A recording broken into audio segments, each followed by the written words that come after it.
اللہم صلی علی سیدنا محمد وعلی آل سیدنا محمد وبارک وسلم۔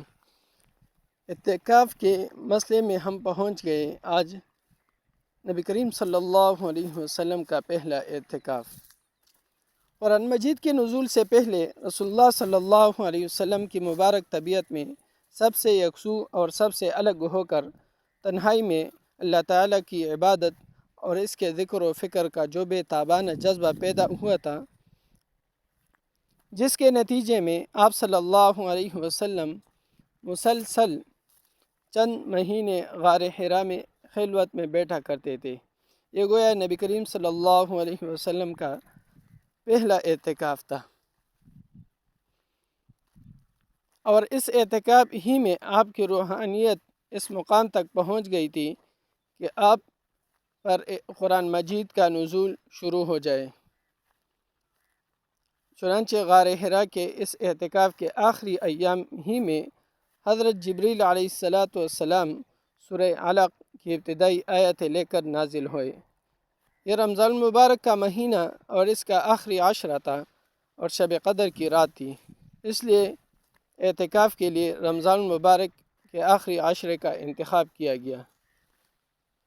اگر نبی کریم صلی اللہ علیہ وسلم رمضان المبارک میں مدینہ منورہ میں قیام فرما ہوتے تو اعتکاف کبھی بھی ترک نہ فرماتے۔ ہاں، اگر سفر میں ہوتے، جیسے کہ آپ صلی اللہ علیہ وسلم نے فتح مکہ کے موقع پر رمضان المبارک میں سفر کیا، تو ایسی صورت میں آپ کا اعتکاف چھوٹ جاتا اور آئندہ رمضان المبارک میں اس کی تلافی فرماتے اور 20 دن کا اعتکاف فرماتے۔ نبی کریم صلی اللہ علیہ وسلم کی پاکیزہ عادت یہ تھی کہ آپ جو عبادت کرتے اس میں دوام اور ہمیشگی ملحوظ رکھتے۔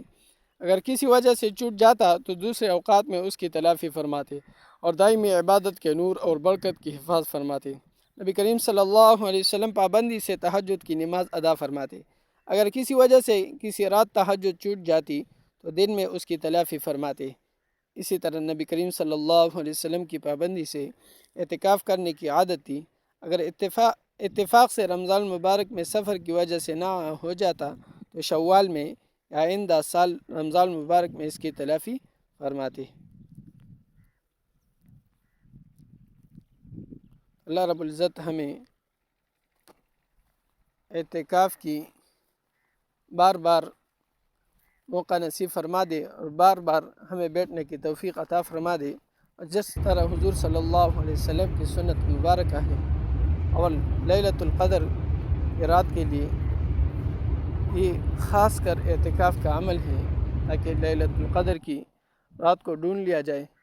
اللہ رب العزت ہمیں اس کی پابندی ہر رمضان میں کرنے کی توفیق عطا فرما دے، اور اللہ رب العزت ہمارے اس روزوں کو اپنے دربار عالی میں قبول منظور فرمائے۔ وآخر دعوانا ان الحمد للہ رب العالمین۔